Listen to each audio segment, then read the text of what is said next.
야, 여군이 별거냐? 그냥 걸레 같은 년들 아니냐? 박중령님, 윤성이, 너 같은 년들이 진짜 군인이라고 생각해? 그냥 군복 입은 창녀들이지? 제발 그만하세요. 전 장병 주목! 새로운 부사단장님이 도착하십니다! 저게 뭐야? 윤성이가 준장이라고? 박중령, 지금도 저를 걸레라고 생각하십니까? 저는 걸레가 아닙니다. 저는 대한민국 군인입니다. 과연 여러분은 상상할 수 있나요? 여러분 본인 혹은 자녀가 치욕스런 욕을 먹는다면 가만히 있을 수 있을까요? 그 여군이 다음날 별 3개를 가슴에 달고 나타난다면 어떤 일이 벌어질까요? 사연 들으시고 잔잔한 울림이 와닿았다면 무료로 할 수 있는 가장 큰 응원, 구독과 좋아요로 함께 해주세요. 여기서 잠깐, 지난 영상에서 따뜻한 댓글 달아주신 성준성님께 감사의 인사를 드리겠습니다. 남겨주신 한마디 한마디가 정말 큰 힘이 되었답니다. 여러분도 우리 서로 힘내자는 응원의 메시지 한마디씩 댓글로 남겨주세요. 오늘 좋은 일이 조용히 시작될지도 몰라요. 서울 외곽 제7보병사단 본부 건물 지하 1층 인사과장실의 희미한 형광등 불빛 아래에서 윤성이 중령이 빨간 봉투를 손에 들고 망설이고 있었습니다. 45살이 윤성이는 25년이라는 긴 군 생활을 해오면서 이런 기분을 느껴본 적이 없었습니다. 봉투 겉면에는 대회비라는 빨간 도장이 선명하게 찍혀 있었고 받는 사람 난에는 분명히 윤성이 중령이라고 정자체로 적혀 있었습니다. 봉투의 무게감만으로도 그 안에 담긴 내용이 얼마나 중요한지 짐작할 수 있었습니다. 이게 정말일까? 내가 꿈을 꾸고 있는 건 아닐까? 윤성이는 속으로 중얼거리며 봉투를 다시 한번 자세히 들여다봤습니다. 오늘 아침 일찍 국방부에서 직접 군용 차량으로 배달된 이 봉투 안에는 그녀의 인생을 완전히 바꿀 만한 내용이 들어있었습니다. 하지만 아직 그 누구에게도 말할 수 없는 극비 사항이었습니다. 심지어 가장 가까운 동료에게도 한마디 할 수 없는 상황이었습니다. 윤성이는 봉투를 받았을 때의 상황을 다시 떠올려 봤습니다. 평소와 다름없이 아침 일찍 출근해서 커피를 마시며 오늘 할 업무를 정리하고 있을 때였습니다. 갑자기 경비실에서 연락이 왔습니다. 국방부에서 온 특송 우편이 있다는 것이었습니다. 특송 우편이라는 단어 자체가 심상치 않았습니다. 보통 공문이나 일반 업무 관련 서류들은 부대 내 일반 우편으로 배달되기 때문입니다. 더욱이 국방부에서 직접 개별 장교에게 특송을 보내는 경우는 극히 드물었습니다. 경비실로 내려가서 신분증을 확인하고 서명을 한 후 봉투를 받았을 때 윤성이의 손이 미세하게 떨렸습니다. 봉투의 무게감과 두께, 그리고 대회비라는 도장이 심상치 않았기 때문입니다. 사무실로 돌아와서 문을 잠그고 봉투를 뜯어봤을 때 윤성이는 자신의 눈을 의심했습니다. 그 안에 들어있던 문서를 보는 순간 온몸에 전율이 흘렀고 손이 너무 떨려서 문서를 제대로 잡을 수도 없었습니다. 똑똑, 갑작스러운 노크 소리에 윤성이는 깜짝 놀라며 봉투를 재빨리 서랍 깊숙이 감추고 평상시처럼 서류를 정리하는 척했습니다. 심장이 빠르게 뛰는 것을 느끼며 최대한 자연스럽게 목소리를 냈습니다. 하지만 목소리가 평소보다 약간 높아진 것을 스스로도 느낄 수 있었습니다. 들어오세요. 윤중령님, 큰일 났습니다. 급하게 들어온 것은 같은 과에서 근무하는 이대위였습니다. 29살의 이대위는 평소와 달리 얼굴이 창백했고 목소리도 심하게 떨리고 있었습니다. 이대위는 윤성이를 매우 존경하는 후배 장교 중 한 명으로 항상 밝고 긍정적인 모습을 보여왔는데 오늘은 무언가 달랐습니다. 평소 같으면 예의 바르게 노크를 하고 천천히 들어오는데 오늘은 마치 급한 상황에 쫓기듯 서둘러 들어왔습니다. 윤성이는 깜짝 놀라며 자리에서 일어났습니다. 무슨 일인가요? 그렇게 급하게 뛰어와서는 얼굴이 왜 그렇게 창백해요? 무슨 사고라도 났나요? 박중령님이 오늘 저녁 회식 자리에서 뭔가 특별한 발표를 하신다고 하는데 그게 윤중령님과 관련된 일이라는 소문이 부대 전체에 돌고 있습니다. 심지어 다른 과 장교들도 다 알고 있어요. 아니, 부대 전체가 웅성거리고 있다고 해야 맞을 것 같습니다. 윤성이의 심장이 마치 북을 치듯 빠르게 뛰기 시작했습니다. 혹시 박진호 중령이 자신의 비밀을 미리 알고 있는 것은 아닐까? 아니면 자신을 완전히 공경에 빠뜨리려는 치밀한 음모를 꾸미고 있는 것일까? 박진호는 지난 1년간 기회가 있을 때마다 윤석이를 노골적으로 견제해왔습니다. 특히 여군이라는 이유만으로 각종 중요한 작전 회의에서 배제시키려 했고 부대 훈련 평가에서도 의도적으로 다른 장교들보다 혹독하게 대했습니다. 심지어 지난달에는 윤석이이 제안한 부대 개선안을 회의에서 공개적으로 비판하며 여군의 시각으로는 이해할 수 없는 부분이 많다는 발언까지 했었습니다. 어떤 발표라는 거죠? 정확히 누가 그런 소문을 퍼뜨리는 건가요? 소문의 출처가 어디인지 알 수 있나요? 혹시 박중령 님이 직접 뭔가 말씀하신 건가요? 정확한 내용은 아무도 모르겠지만 아까 박중령 님이 사단장님과 약 1시간 반 동안 단독 면담을 하셨다고 합니다. 평소에 사단장님과 개별 면담을 거의 하지 않으시던 분인데 말입니다. 그리고 나서 갑자기 오늘 저녁에 전 장교 회식을 제안하셨어요. 평소에 회식이나 친목 모임을 별로 좋아하지 않으시던 분이 말입니다. 게다가 본인이 직접 장소도 예약하고 비용도 전부 지불하겠다고 하셨다네요. 이상하지 않나요? 윤성이는 점점 더 불안해졌습니다. 서랍 속에 감춰둔 빨간 봉투가 자꾸만 신경 쓰였습니다. 혹시 박진호가 국방부 내부 인사 소식을 미리 알고 있는 것은 아닐까? 군대는 생각보다 훨씬 좁은 사회입니다. 특히 중령급 이상의 고위직 장교들 사이에서는 각종 정보가 번개처럼 빠르게 공유되곤 했습니다. 더욱이 박진호는 국방부의 인맥이 상당히 넓은 것으로 유명했습니다. 육사 동기들 중에 국방부 핵심 보직에 있는 사람들이 여러 명 있었고 평소에도 그들과 자주 연락을 주고받는다고 자랑하곤 했습니다. 회식 시간과 장소는 정확히 어떻게 되나요? 참석 대상은 어디까지인가요? 혹시 다른 특이한 점은 없었나요? 7시에 부대 근처 황소마을이라는 고깃집입니다. 박중령 님이 특별히 가장 큰 단체석을 예약하셨다고 하네요. 참석 대상은 중령급 이상 전 장교라고 하는데 이상하게도 윤중령 님만 개별적으로 참석 여부를 확인하셨다고 합니다. 다른 분들은 그냥 일괄 통보였는데 말입니다. 그런데 윤중령 님 정말 괜찮으세요? 얼굴이 평소보다 많이 창백해 보이는데 어디 아프신 건 아니죠? 윤성이는 사무실 구석에 있는 작은 거울을 보며 자신의 얼굴을 확인했습니다. 정말로 평소보다 핏기가 많이 없어 보였습니다. 마음을 진정시키려고 깊게 숨을 들이마셨지만 가슴이 계속해서 두근거렸습니다. 이런 기분은 육사 생도 시절 첫 낙하산 훈련을 앞두고 있을 때와 비슷했습니다. 오후 7시 부대 근처 황소마을 고깃집은 이미 담배 연기와 술 냄새로 가득했습니다. 박진호 중령이 예약한 가장 큰 단체석에는 중령급 이상 장교들이 하나둘씩 모여들고 있었습니다. 윤성이 마지막에 도착했을 때 이미 테이블 위에는 소주병들이 여러 개 놓여 있었고 고기가 지글지글 구워지고 있었습니다. 아, 윤중령님 오셨네요.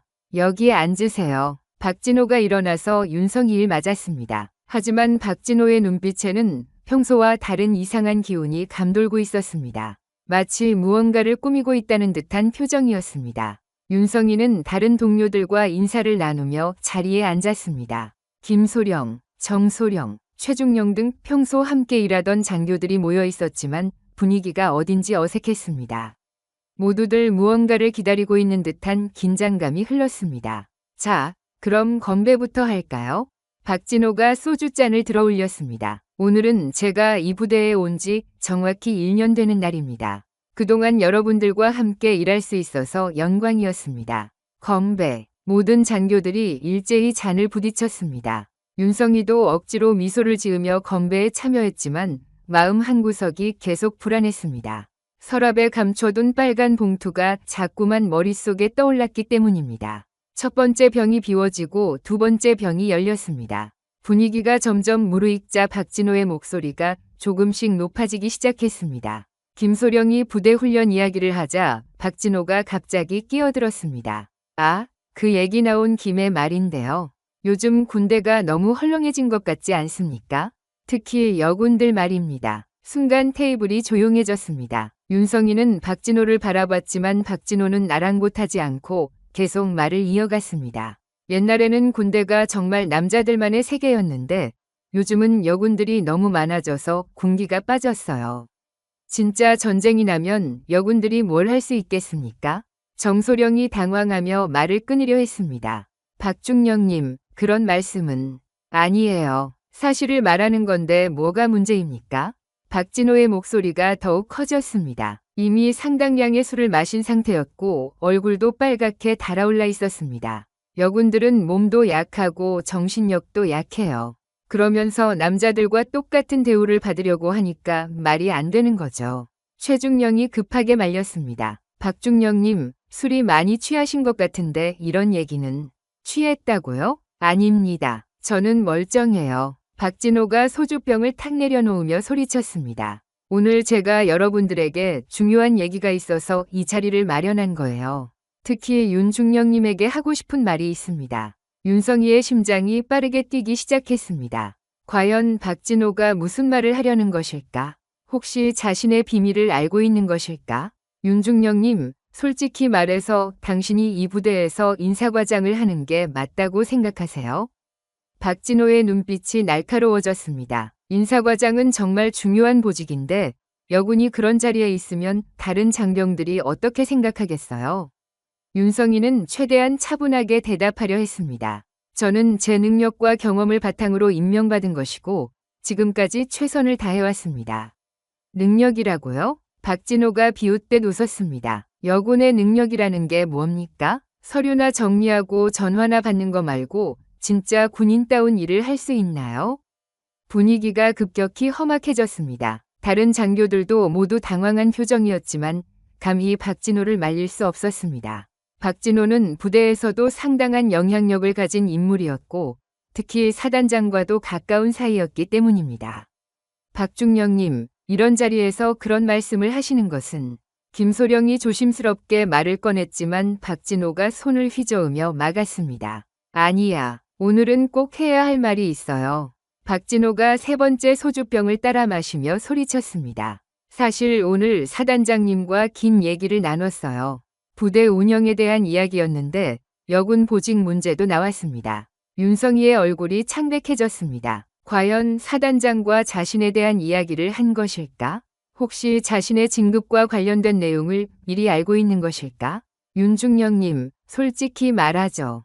박진호가 비틀거리며 일어서서 윤성이를 가리켰습니다. 당신 같은 여군들이 높은 자리에 있으면 부대 기강이 무너져요. 남자 장병들이 여군 상관을 제대로 존경할 수 있겠어요? 박중령님, 정소령이 급하게 일어서며 말렸습니다. 정도가 지나치십니다. 하지만 박진호는 이미 돌이킬 수 없는 선을 넘어서고 있었습니다. 술에 완전히 취한 상태에서 평소 마음속에 숨겨두었던 본심이 터져 나오고 있었습니다. 아니야, 오늘은 다 말할 거야. 박진호가 테이블을 주먹으로 탁 치며 외쳤습니다. 여군이 뭐 대단한 줄 알아? 그냥 치마 입고 군복 입은 것뿐이야. 진짜 전쟁 나면 뭐 할 건데?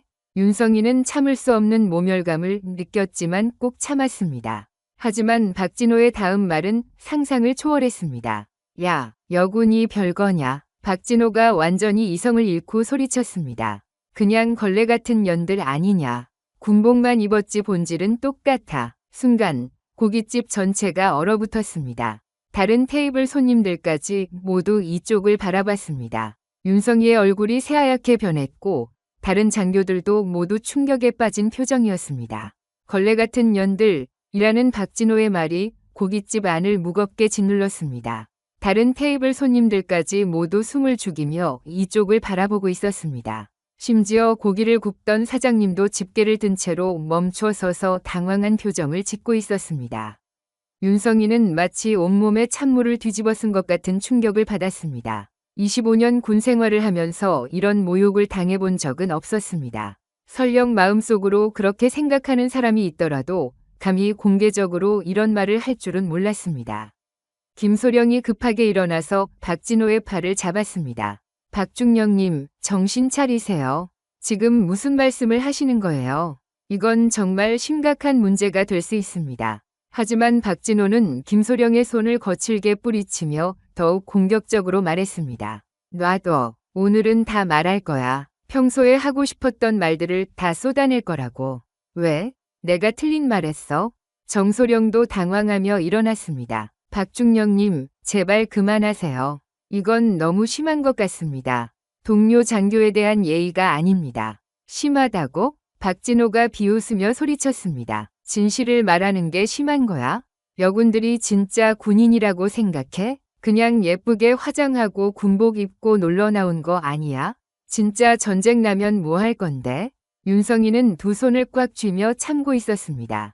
손톱이 손바닥에 파고들 정도로 세게 쥐고 있었지만 그 아픔조차 느껴지지 않았습니다. 마음속으로는 당장 일어나서 박진호에게 대들고 싶었지만 군인으로서의 예의와 질서를 지켜야 한다는 생각이 발목을 잡았습니다.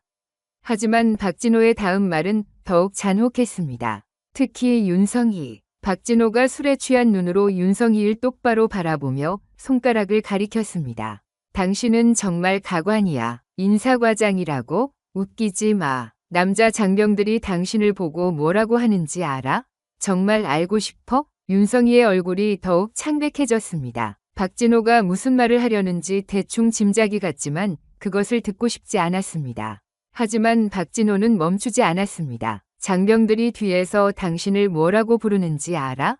박진호의 목소리가 더욱 커졌고 주변 테이블에서도 수군거리는 소리가 들리기 시작했습니다. 여우라고 해. 남자들 주위를 맴도는 여우라고. 아니, 더 심한 말도 있어. 박중령님, 최중령이 급하게 소리쳤습니다. 정말 그만하세요. 이건 동료에 대한 심각한 모독입니다. 나중에 큰일 납니다. 하지만 박진호는 이미 멈출 수 없는 상태였습니다. 술에 취한 상태에서 평소 마음속에 쌓여있던 모든 불만과 편견이 터져나오고 있었습니다.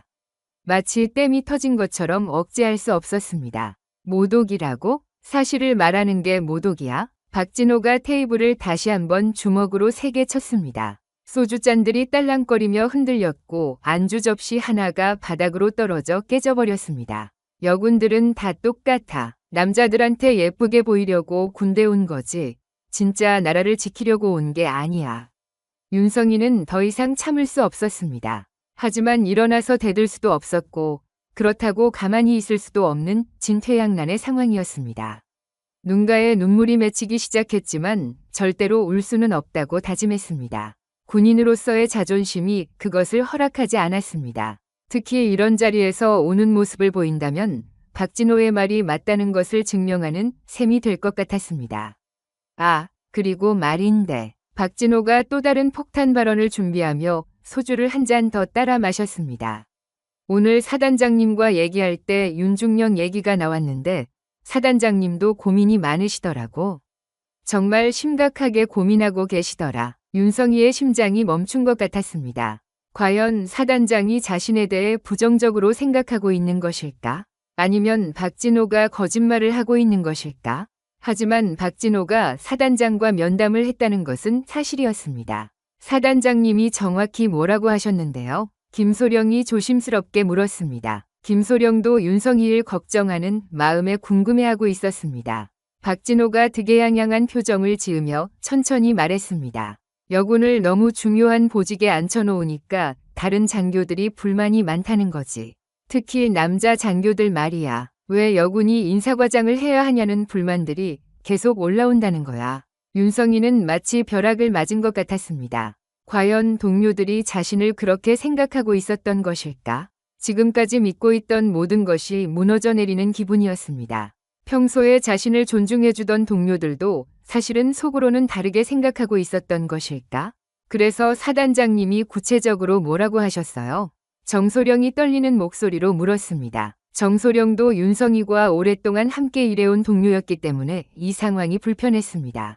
글쎄, 인사 발령이 조만간 있을 텐데. 박진호가 의미심장하게 웃으며 천천히 말했습니다. 아, 이건 원래 비밀인데 윤중령한테는 좀 충격적인 소식이 있을 거야. 정말 충격적일 거라고. 윤성이는 온몸이 차갑게 식어가는 것을 느꼈습니다. 서랍 속에 감춰둔 빨간 봉투가 떠올랐습니다. 과연 박진호가 그 내용을 알고 있는 것일까? 아니면 정반대의 나쁜 소식을 퍼뜨리려는 것일까? 자신을 좌천시키거나 다른 부대로 전출시키려는 계획이 있는 것일까? 무슨 소식인데요? 구체적으로 말씀해 주세요. 최중령이 궁금해하며 물었습니다. 박진호가 술잔을 다시 한번 비우며 신비롭게 말했습니다. 그야 윤중령이 제일 잘 알겠지. 맞지, 윤중령님? 혹시 무언가 예상하고 있는 거 없어요? 윤성이는 아무 말도 할 수 없었습니다. 목구멍이 꽉 막힌 것 같았고 머릿속이 하얗게 변해갔습니다. 과연 박진호가 무엇을 알고 있는 것일까? 자신의 진급 소식을 미리 알고 있어서 이렇게 화가 난 것일까? 아니면 다른 나쁜 소식을 준비하고 있는 것일까? 아, 그런데 말이야. 박진호가 갑자기 목소리를 더욱 높이며 소리쳤습니다. 여군들 중에서도 정말 걸레 같은 것들이 있어. 남자들한테 잘 보이려고 온갖 추잡한 짓을 다 하는 것들 말이야. 특히 높은 자리에 올라가려고 하는 것들은 더 심해. 이번엔 정말로 선을 넘었습니다. 다른 장교들도 모두 일어서서 박진호를 강하게 말리기 시작했습니다. 심지어 옆 테이블 손님들도 수군거리며 불편해하는 기색이 역력했고 고깃집 사장도 어쩔 줄 몰라 하며 상황을 지켜보고 있었습니다. 박중령님, 정말 그만하세요. 김소령이 목소리를 높여 소리쳤습니다. 이건 도가 지나칩니다. 지금 하시는 말씀들이 얼마나 심각한 문제인지 아세요? 이건 너무 심각한 문제입니다. 정소령도 화를 내며 박진호의 어깨를 강하게 잡았습니다. 지금 하시는 말씀들이 다 녹음이라도 된다면 어떻게 하실 겁니까? 군인으로서 해서는 안 될 말들이에요. 하지만 박진호는 오히려 더욱 흥분하며 멈추지 않았습니다. 마치 오늘 이 자리가 평소에 쌓인 모든 불만과 편견을 터뜨리는 절호의 기회라고 생각하는 것 같았습니다. 술에 완전히 취한 상태에서 이성적인 판단 능력을 완전히 잃어버린 것 같았습니다. 왜? 내가 틀린 말 했어? 박진호가 비틀거리며 소리쳤습니다. 여군들이 정말 군인 같아? 훈련할 때 보면 남자들 절반도 못 따라와. 체력도 딸리고 정신력도 약해. 그러면서 똑같은 계급, 똑같은 대우를 받으려고 해. 이게 말이 돼? 윤성이는 더 이상 참을 수 없었지만 여전히 일어날 수 없었습니다. 군인으로서의 예의를 지켜야 한다는 생각과 당장 박진호를 때려주고 싶다는 강렬한 감정이 격렬하게 충돌하고 있었습니다. 온몸이 떨렸고 주먹을 꽉 쥔 손에서는 손톱 자국이 날 정도였습니다. 하지만 박진호의 다음 말은 상상을 초월했습니다. 특히 윤성이 같은 년은 박진호가 윤성이를 똑바로 바라보며 손가락질했습니다. 진짜 웃기는 게 본인은 대단한 군인인 줄 아는 것 같더라고. 하지만 남자 장병들이 뒤에서 뭐라고 하는지 정말 알고 싶어? 진짜로 알고 싶냐고. 박중령님, 최중령이 화를 내며 일어서서 박진호의 팔을 잡았습니다. 정말 그만두세요. 이건 명예훼손이고 모독입니다. 나중에 큰일 납니다. 하지만 박진호는 최중령의 손을 뿌리치며 멈추지 않았습니다. 장병들이 윤성이 보고 뭐라고 하는지 정말 알고 싶어? 정말로? 그럼 말해줄게. 윤성이의 심장이 마치 터질 것처럼 빠르게 뛰었습니다. 박진호가 무슨 말을 하려는지 대충 알 것 같았지만 절대로 듣고 싶지 않았습니다. 하지만 귀를 막을 수도 없는 상황이었습니다. 인사과 걸레라고 해. 박진호가 크게 웃으며 소리쳤습니다. 아, 그리고 중령님 놀아주는 년이라고도 하더라고. 정말 웃기지 않아? 밤에 봉사하는 여군이라는 별명도 있어. 순간 고깃집이 완전히 조용해졌습니다. 다른 테이블 손님들도 모두 충격받은 표정으로 이쪽을 바라보고 있었고 심지어 주방에서 일하던 직원들까지 나와서 상황을 지켜보고 있었습니다. 윤성이의 얼굴이 새하얗게 변했고 온몸이 분노와 수치심으로 떨리기 시작했습니다. 박진호, 김소령이 처음으로 계급을 부르지 않고 이름으로 소리쳤습니다. 당신 지금 정신이 나갔어요. 당신이 지금 하는 말이 얼마나 심각한 범죄인지 알아요? 하지만 박진호는 오히려 더욱 신이 났습니다. 마치 모든 사람의 시선이 자신에게 집중되는 것을 즐기고 있는 것 같았습니다. 아, 그리고 더 웃긴 게 있어. 박진호가 술잔을 흔들며 말했습니다. 윤성이 인사과장 된 진짜 이유가 뭔지 알아? 정말 알고 싶어? 정소령이 급하게 박진호의 입을 막으려 했지만 박진호가 몸을 비틀며 피했습니다. 고깃집 안이 점점 더 시끄러워졌고 완전히 난장판이 되어가고 있었습니다. 사단장님하고 특별한 관계라는 소문도 있더라고. 박진호가 악독하게 웃으며 말했습니다. 그래서 인사과장이 된 거라고. 능력이 아니라 다른 특별한 능력으로 말이야. 밤에 발휘하는 그런 능력. 야, 최중령이 완전히 화가 나서 박진호의 멱살을 잡았습니다. 당신 지금 뭔 소리를 하는 거야? 이건 정말 심각한 범죄라고. 윤성이는 더 이상 참을 수 없었습니다. 눈에서 분노의 눈물이 주르륵 흘러내렸고 온몸이 분노와 치욕감으로 격렬하게 떨렸습니다. 하지만 여전히 일어날 수 없었습니다. 일어나서 대든다면 박진호의 말이 맞다는 것을 증명하는 셈이 될 것 같았기 때문입니다. 왜? 내가 틀렸어? 박진호가 최중령의 손을 거칠게 뿌리치며 소리쳤습니다. 여군들이 높은 자리에 올라가는 방법이 뭔지 다들 알잖아. 능력이 아니라 다른 더러운 방법들 말이야. 이때 갑자기 고깃집 입구에서 누군가가 들어왔습니다. 윤성이의 눈물을 닦으며 고개를 돌려보니 같은 부대의 이소희였습니다. 26살이 젊은 여군 장교로 윤성이를 매우 존경하는 후배였습니다. 중령님들이 다 여기 계시네요. 안녕하십니까. 이소희가 밝게 인사했지만 곧 분위기가 심상치 않다는 것을 눈치챘습니다. 무슨 일이세요? 분위기가. 박진호가 이소희를 보자 더욱 신이 났습니다. 마치 새로운 타겟을 발견한 것처럼 눈빛이 반짝였습니다. 아, 이소희도 왔네. 딱 좋은 타이밍이야. 박진호가 비틀거리며 이소희를 바라봤습니다. 박중령님, 제발. 김소령이 간절하게 말렸습니다. 이제 정말 그만두세요. 하지만 박진호는 이소희를 보며 계속 말했습니다. 이소희, 너도 여군이니까 잘 들어둬. 여군들이 군대에서 성공하는 확실한 방법을 가르쳐 줄게. 이소희는 무슨 일인지 몰라 당황했습니다. 네? 무슨 말씀이신지. 그런데 윤중령님, 우시는 건가요? 간단해. 박진호가 크게 웃으며 말했습니다. 남자 상관들한테 잘 보이면 돼. 특히 밤에 특별한 봉사를 잘하면 금방 진급할 수 있어. 박진호. 모든 장교들이 일제히 소리쳤습니다. 고깃집 안이 완전히 아수라장이 되었고 다른 테이블 손님들도 모두 일어서서 상황을 지켜보고 있었습니다. 이소희는 박진호의 말을 듣고 얼굴이 빨갛게 달아올랐습니다. 중령님, 그런 말씀은 너무 심하시잖아요. 어떻게 그런 말씀을, 왜? 사실인데. 박진호가 비틀거리며 소리쳤습니다. 윤중령님한테 배우지 그래? 저분이 인사과장이 된 진짜 비결을 말이야. 윤성이는 더 이상 참을 수 없었습니다. 자신도 모르게 주먹을 꽉 쥐고 일어서려 했지만 그 순간 이소희가 먼저 폭발했습니다. 중령님, 이소희가 목소리를 높여 소리쳤습니다. 그런 말씀은 너무 심하시잖아요. 윤중령님은 제가 제일 존경하는 선배님이에요. 어떻게 그런 더러운 말을. 박진호가 비웃으며 말했습니다. 존경해? 뭘 존경해? 걸레를? 밤에 몸 파는 년을? 걸레라고요? 이소희의 목소리가 분노로 떨렸습니다. 윤중령님이 얼마나 훌륭한 분인지 모르시나 봐요. 저희들한테 얼마나 좋은 롤모델인지. 훌륭하다고? 박진호가 크게 웃으며 더욱 악독하게 말했습니다. 그래, 침대에서는 훌륭할지도 모르지. 아니면 무릎 꿇고 빨아주는 게 훌륭할 수도 있고. 그 순간 이소희가 참지 못하고 테이블 위에 소주병을 집어 박진호에게 던졌습니다.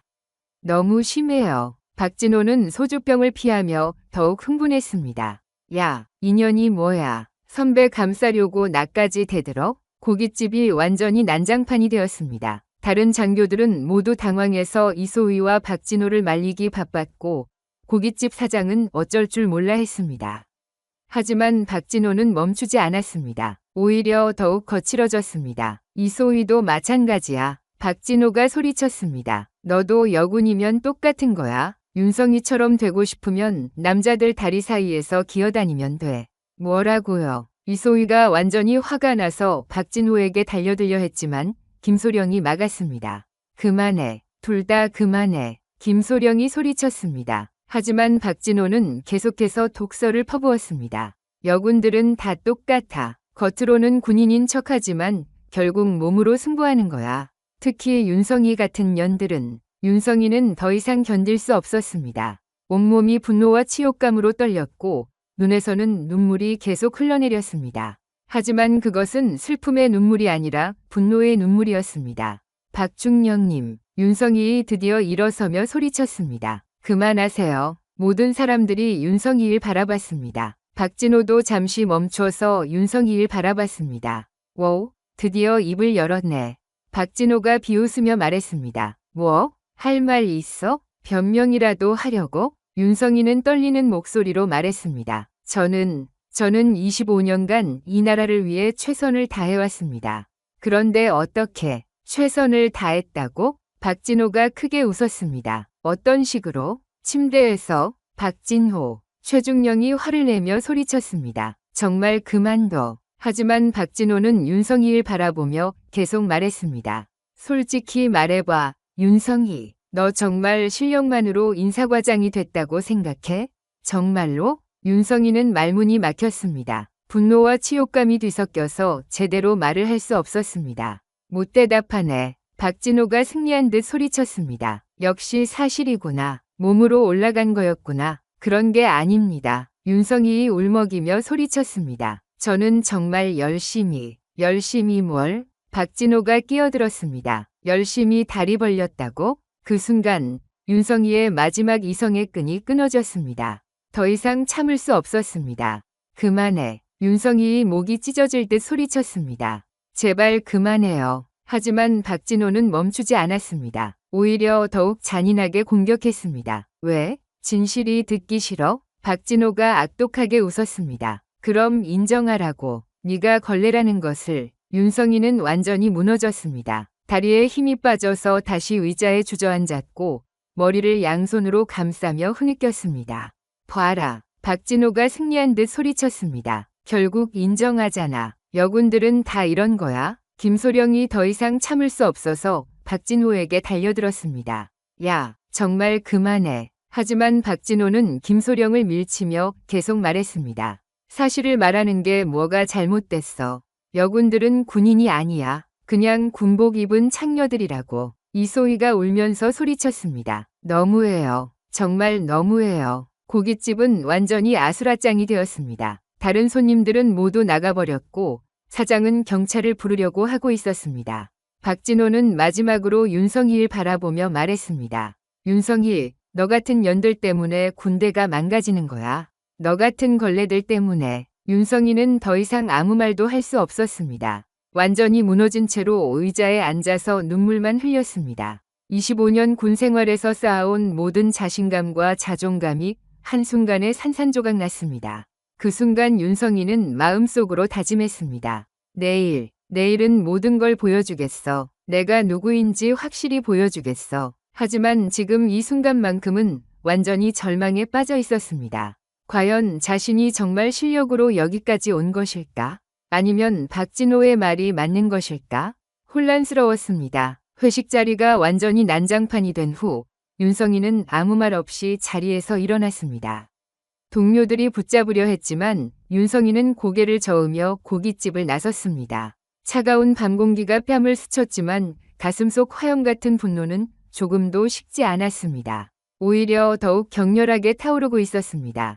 집으로 가는 길, 윤성이는 박진호의 말들이 계속 머릿속에서 맴돌았습니다. 걸레 같은 년들, 몸으로 승부하는 것들, 침대에서 훌륭한, 밤에 봉사하는 여군. 하나하나의 단어들이 마치 날카로운 칼날처럼 가슴을 찔렀습니다. 25년간 쌓아올린 모든 것이 한순간에 무너져 내린 기분이었습니다. 자신이 그동안 믿어왔던 모든 가치들이 산산조각 나는 것 같았습니다. 아파트에 도착해서 현관문을 열자마자 윤성이는 바닥에 주저앉았습니다. 더 이상 참을 수 없었습니다. 목이 터져라 울었습니다. 군인으로서 항상 강인하게 참아왔던 모든 감정이 댐이 터지듯 쏟아져 나왔습니다. 어깨가 격렬하게 떨렸고 눈물이 주체할 수 없이 흘러내렸습니다. 내가 정말 그런 건가? 윤성이는 화장실 거울 앞에 서서 자신을 바라봤습니다. 내가 아직도 그저 여군으로만 보이는 건가? 25년간 흘린 땀과 눈물이 아무 의미 없는 건가? 내가 이룬 모든 성과들이 허상이었던 건가? 거울 속의 자신은 처참해 보였습니다. 눈은 빨갛게 부어있고 평소 늘 단정했던 머리는 흐트러져 있었습니다. 군복은 구겨져 있었고 평소 늘 꼿꼿하게 서 있던 어깨도 축 늘어져 있었습니다. 마치 패배한 장군의 모습 같았습니다. 윤성이는 침실로 들어가서 큰 옷장을 열었습니다. 그 안에는 오래된 군복들이 시대순으로 가지런히 걸려 있었습니다. 육사 생도 시절의 생도복부터 시작해서 소위, 중위, 대위, 소령을 거쳐 중령이 되기까지의 모든 흔적들이 고스란히 보관되어 있었습니다. 각각의 군복마다 특별한 추억과 의미가 담겨 있었습니다. 가장 안쪽에 있는 낡은 군복을 조심스럽게 꺼내 들었습니다. 25년 전 소위로 첫 부임을 받았을 때 입었던 그 군복이었습니다. 지금은 빛이 바래고 약간 낡았지만 그때의 자신은 얼마나 당당하고 자신감에 넘쳤던가요. 남자들과 똑같이 훈련받고 똑같이 작전을 수행하겠다는 불타는 각오로 가득했었는데 세상을 다 가진 것 같은 기분이었습니다. 군복을 가슴에 꼭 안고서 윤성이는 과거를 천천히 떠올렸습니다. 육사 생도 시절 남자 생도들과 동등하게 훈련받기 위해 새벽 5시에 일어나 추가 체력 단련을 하던 날들. 다른 생도들이 잠들어 있는 새벽에 혼자서 운동장을 뛰던 기억들. 밤늦게까지 전술 교범을 읽으며 공부하던 밤들. 남자 생도들보다 2배는 더 열심히 해야만 인정받을 수 있다는 것을 알고 있었기 때문에 항상 더 많이 노력했습니다. 첫 부임지에서도 마찬가지였습니다. 부하들에게 인정받기 위해 누구보다 먼저 출근하고 가장 늦게 퇴근하던 시절들. 훈련 때마다 남자 장교들보다 더 열심히 참여했던 기억들. 깊은 밤까지 부대 업무를 처리하며 완벽을 추구했던 날들. 그 모든 노력들이 지금 이 순간에는 아무 의미 없는 것처럼 느껴졌습니다. 내가 걸어온 길이 잘못된 걸까? 윤성이 떨리는 목소리로 중얼거렸습니다. 정말 박중영 말이 맞는 건가? 내가 지금까지 착각하고 살았던 건가? 하지만 바로 그 순간 윤성이의 시선이 책상 위에 놓인 서류함으로 향했습니다. 오늘 아침에 국방부에서 특송으로 받았던 그 빨간 봉투가 들어있는 곳이었습니다. 아침에 받았을 때의 그 떨림과 설렘이 다시 생각났습니다. 윤성이는 떨리는 손으로 서류함을 열고 조심스럽게 봉투를 꺼냈습니다. 봉투는 여전히 무거웠고 대회비, 도장이 선명했습니다. 윤성이는 다시 한번 봉투를 뜯고 안에서 공식 문서를 꺼내어 펼쳤습니다. 국방부 공식 문서였고 맨 위에는 대한민국 국기와 태극기가 선명하게 인쇄되어 있었으며 그 아래에는 인사명령이라는 제목이 굵은 글씨로 적혀 있었습니다.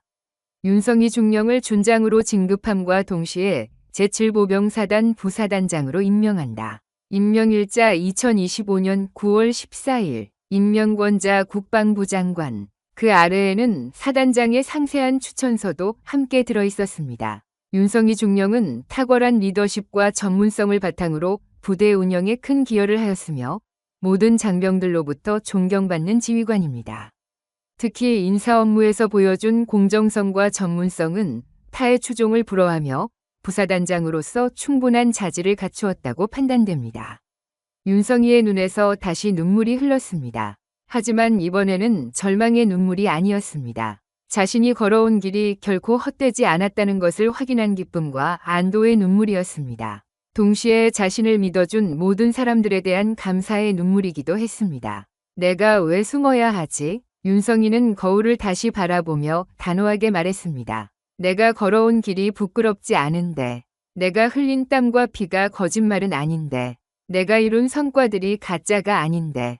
윤성이는 옛날 소위 시절 군복을 다시 입어봤습니다. 사이즈가 작아져서 제대로 입을 수는 없었지만 그 군복을 몸에 대는 순간 25년 전이 그 당당했던 자신이 되살아나는 기분이었습니다. 세상 무엇도 두렵지 않았던 그때의 자신이 다시 돌아온 것 같았습니다. 거울 앞에서 윤성이는 바른 자세로 서서 경례를 해봤습니다. 대한민국 육군 소위 윤성희, 조국과 국민을 위해 목숨을 바쳐 헌신하겠습니다. 그 말을 하는 순간 윤성이의 눈빛이 완전히 바뀌었습니다. 더 이상 절망에 빠진 나약한 여군이 아니었습니다. 25년간 조국을 위해 헌신해온 진짜 군인 윤성희였습니다. 준장 윤성희였습니다. 다음 날 오전 9시 제7보병사단 본부 정문 앞 광장에는 이른 아침부터 수많은 장교와 부사관, 병사들이 도열하기 시작했습니다. 오늘은 새로운 부사단장 임명식이 있는 날이었습니다. 평소와는 다른 긴장감이 부대 전체를 감싸고 있었습니다. 박진호는 다른 중령급 장교들과 함께 앞줄에 서 있었습니다. 어젯밤 회식에서 벌어진 일 때문에 기분이 좋지 않았지만 그래도 새로운 부사단장이 남자 장교일 것이라는 기대감에 살짝 미소를 지었습니다. 야, 박중령. 옆에 서 있던 최중령이 속삭였습니다. 어젯밤에 너무 심했던 것 같은데 윤중령님한테 사과해야 하는 거 아니야?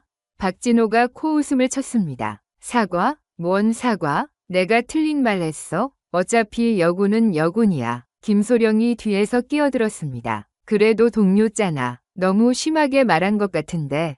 동료라고? 박진호가 비웃었습니다. 여군이 무슨 동료야? 그냥 군복 입은 여자일 뿐이지.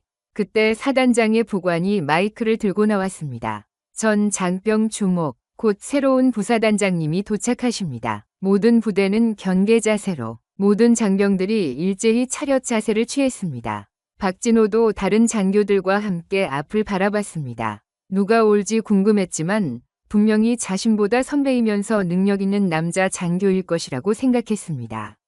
멀리서 검은 세단 한 대가 천천히 다가왔습니다. 태극기와 별 2개가 달린 준장 전용 차량이었습니다. 모든 장병들이 숨을 죽이며 차량을 바라봤습니다. 차량이 정문 앞에 멈추자 운전병이 급히 내려서 뒷문을 열었습니다. 그 순간 모든 사람들이 깜짝 놀랐습니다. 차에서 내린 이는 바로 윤성희였습니다. 하지만 어제의 윤성희 아니었습니다. 가슴에는 별 3개가 번쩍이는 준장 계급장이 달려 있었고 어깨에는 금빛 견장이 빛나고 있었습니다. 저게 뭐야? 박진호가 윤을 의심하며 중얼거렸습니다. 윤성희 준장은 당당하게 부대 앞으로 걸어왔습니다. 어제 회식 자리에서 울고 있던 그 모습은 온데간데 없었습니다. 완전히 다른 사람 같았습니다. 군인다운 위엄과 카리스마가 온몸에서 뿜어져 나왔습니다. 전 장병 경례. 부관이 큰 소리로 외쳤습니다. 경례. 수백 명의 장병들이 일제히 윤성희 준장에게 경례했습니다. 박진호는 멍하니 서 있다가 뒤늦게 경례했습니다. 머릿속이 하얗게 변했습니다. 이게 뭔 일이야? 윤성희 준장이라고? 별 3개라고? 윤성희 준장은 천천히 장교들 앞을 지나가며 하나하나 살펴봤습니다. 그리고 박진호 앞에서 멈춰 섰습니다.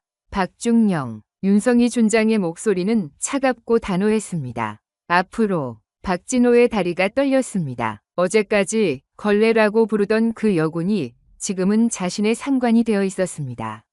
별 3개를 달고 자신 앞에 서 있었습니다. 아니, 이게 무슨... 박진호가 더듬거렸습니다. 앞으로 나와. 윤성희 준장이 명령조로 말했습니다. 박진호는 어쩔 수 없이 앞으로 나왔습니다. 온몸이 떨렸고 식은땀이 났습니다. 다른 장교들도 모두 숨을 죽이며 상황을 지켜봤습니다. 박중령, 어젯밤에 뭐라고 했죠? 윤성희 준장이 박진호를 내려다보며 물었습니다. 박진호는 아무 말도 할 수 없었습니다. 목구멍이 막힌 것 같았습니다. 기억이 안 나나요? 윤성희 준장의 목소리가 더욱 날카로워졌습니다. 그럼 제가 기억나게 해드릴까요? 전 장병들이 더욱 숨을 죽였습니다. 무슨 일이 일어날지 모두가 긴장했습니다. 어젯밤에 박중령은 저를 걸레 같은 년이라고 했습니다. 윤성희 준장이 큰 소리로 말했습니다. 모든 장교들 앞에서 말이죠. 주변 장교들이 웅성거렸습니다. 박진호의 얼굴은 새하얗게 질렸습니다. 그리고 여군들을 군복 입은 창녀라고도 했죠. 윤성희 준장이 계속 말했습니다. 제가 몸으로 승부하는 년이라고도 했고요.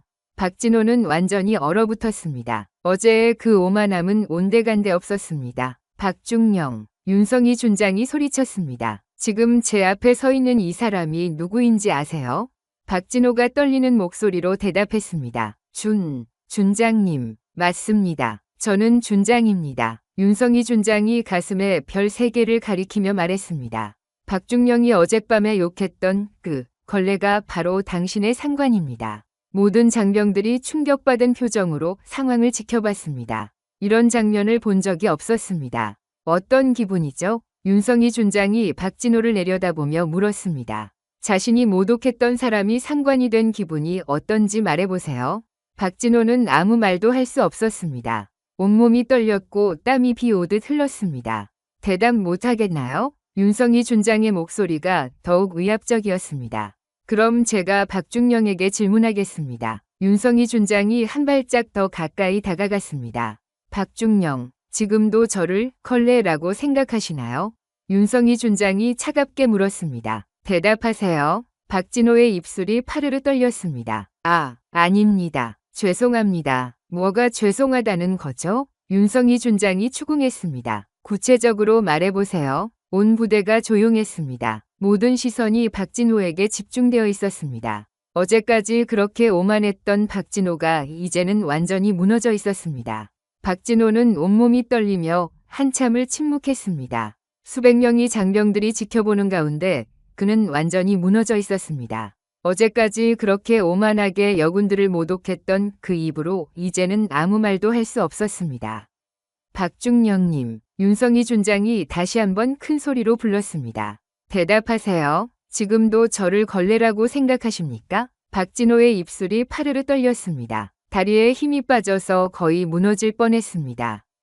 아닙니다. 정말 죄송합니다. 제가 잘못했습니다. 뭘 잘못했다는 거죠? 윤성희 준장이 한 발짝 더 가까이 다가가며 추궁했습니다. 구체적으로 말씀해보세요. 모든 장병들 앞에서 박진호는 울먹이는 목소리로 말했습니다. 제가 준장님을, 여군을 모독했습니다. 정말 죄송합니다. 그것뿐인가요? 윤성희 준장의 목소리가 더욱 날카로워졌습니다. 어젯밤에 무슨 말을 했는지 정확히 기억해보세요. 온 부대가 숨을 죽이고 있었습니다. 이런 장면을 목격하는 것은 모든 장병들에게 처음 있는 일이었습니다. 박진호가 떨리는 목소리로 고백했습니다. 제가 준장님을 걸레라고, 그리고 몸으로 승부한다고 정말 용서할 수 없는 말들을 했습니다. 죄송합니다. 아직도 부족하네요. 윤성희 준장이 차갑게 말했습니다. 이소희에게 한 말들도 있지 않습니까? 여군들 전체를 모독한 그 말들 말입니다. 박진호는 완전히 무너졌습니다. 무릎이 꺾여서 거의 주저앉을 뻔했습니다.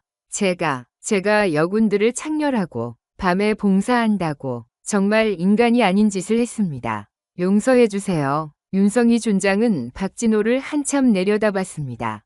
그리고 천천히 입을 열었습니다. 박중령, 그리고 여기 계신 모든 장병 여러분, 윤성희 준장이 모든 부대를 향해 목소리를 높였습니다. 오늘 이 자리에서 분명히 말씀드리겠습니다. 모든 장병들이 윤성희 준장에게 시선을 집중했습니다. 군복은 남녀를 가리지 않습니다. 윤성희 준장의 목소리가 부대 전체에 울려 퍼졌습니다. 계급은 노력과 피와 땀으로 쌓는 것입니다. 그리고 저는 걸레가 아닙니다. 저는 대한민국 군인입니다. 순간 전 장병들이 일제히 큰 소리로 외쳤습니다. 충성! 윤성희 준장의 눈가에 눈물이 맺혔지만 이번에는 자부심의 눈물이었습니다. 치욕의 눈물이 아니라 승리의 눈물이었습니다. 저는 25년간 이 나라를 위해 헌신해왔습니다. 윤성희 준장이 계속 말했습니다. 한 번도 제 성별 때문에 특혜를 받은 적이 없습니다. 모든 것을 실력과 노력으로 이뤄냈습니다. 박진호는 고개를 들 수 없었습니다. 자신이 어제 했던 말들이 얼마나 어리석고 잘못된 것인지 이제야 깨달았습니다. 여기 계신 모든 여군 장병 여러분, 윤성희 준장이 여군들을 향해 말했습니다. 당당하세요. 우리는 결코 부끄러워할 이유가 없습니다. 우리도 똑같은 대한민국 군인입니다. 부대에 있던 모든 여군 장병들이 눈물을 흘리며 격려했습니다. 충성! 이소희도 다른 여군들과 함께 눈물을 흘리며 격려하고 있었습니다. 어제 회식 자리에서 당했던 모든 모욕이 이 순간으로 인해 완전히 씻겨나가는 기분이었습니다. 그리고 박중령, 윤성희 준장이 다시 박진호를 향해 말했습니다. 앞으로 제 부대에서는 성별로 차별하는 일이 절대 없을 것입니다. 오직 실력과 능력으로만 평가받을 것입니다. 박진호가 떨리는 목소리로 대답했습니다. 알겠습니다. 정말 죄송합니다. 그리고 이런 일이 다시 일어난다면? 윤성희 준장이 의협적으로 물었습니다. 절대로 다시는 이런 일이 없도록 하겠습니다. 박진호가 큰 소리로 대답했습니다. 윤성희 준장은 만족스럽게 고개를 끄덕였습니다. 그리고 모든 장병들을 향해 마지막 말을 했습니다. 여러분, 기억하세요. 윤성희 준장의 목소리가 하늘 높이 울려 퍼졌습니다. 우리는 모두 대한민국을 지키는 소중한 전사들입니다. 성별이나 편견은 우리를 나누지 못합니다. 우리는 하나입니다. 충성! 모든 장병들이 하나가 되어 외쳤습니다. 그 순간 부대에는 전례 없는 변화의 바람이 불기 시작했습니다. 윤성희 준장의 당당한 모습을 본 모든 여군 장병들이 새로운 자신감을 갖게 되었습니다. 그리고 남군 장병들도 여군들을 바라보는 시각이 완전히 달라졌습니다. 앞으로 이 부대는 성별에 관계없이 오직 능력으로만 평가받는 곳이 될 것입니다. 윤성희 준장이 선언했습니다. 모든 장병들이 자신의 꿈을 펼칠 수 있는 곳이 될 것입니다. 박진호는 여전히 고개를 숙이고 있었습니다. 자신의 편견과 오만함이 얼마나 잘못된 것인지 뼈저리게 깨달았습니다. 몇 년 후 윤성희는 군사학교에서 후배들에게 이런 말을 했습니다. 기억하세요. 누가 뭐라고 해도 여러분이 걸어온 길이 진짜 군인의 길입니다. 편견과 차별은 우리를 막을 수 없습니다. 우리는 당당한 대한민국 군인입니다. 그날의 일은 부대 역사상 가장 극적인 사건으로 기록되었습니다. 그리고 그 이후로 제7보병사단은 성별차별이 완전히 사라진 모범부대가 되었습니다. 윤성희 준장은 자신의 가슴에 달린 별 3개를 바라보며 미소 지었습니다. 어제의 치욕이 오늘의 영광으로 바뀌었습니다. 진짜 승리는 복수가 아니라 변화를 만들어내는 것이라는 걸 깨달았습니다. 그리고 모든 여군 장병들에게 희망의 등불이 되었습니다. 꿈을 포기하지 않으면 언젠가는 반드시 이룰 수 있다는 것을 보여준 것입니다. 오늘 이야기 어떠셨나요? 진정한 실력은 편견과 모독 앞에서도 결코 무너지지 않습니다. 과연 여러분은 자신의 가치를 의심하는 순간에도 꿈을 포기하지 않을 수 있나요? 윤성희의 이야기는 우리에게 보여줍니다. 어떤 치욕적인 상황에서도 진실은 반드시 빛을 발한다는 것을요. 성별이나 편견은 진짜 실력 앞에서는 아무 의미가 없으며 묵묵히 쌓아온 노력은 결국 모든 것을 증명해낸다는 걸 말입니다. 그렇다면 지금 이 순간 여러분을 가로막는 편견과 차별에 굴복할 것인가요? 아니면 당당히 맞서 나갈 것인가요? 오늘의 교훈이었습니다. 감사합니다.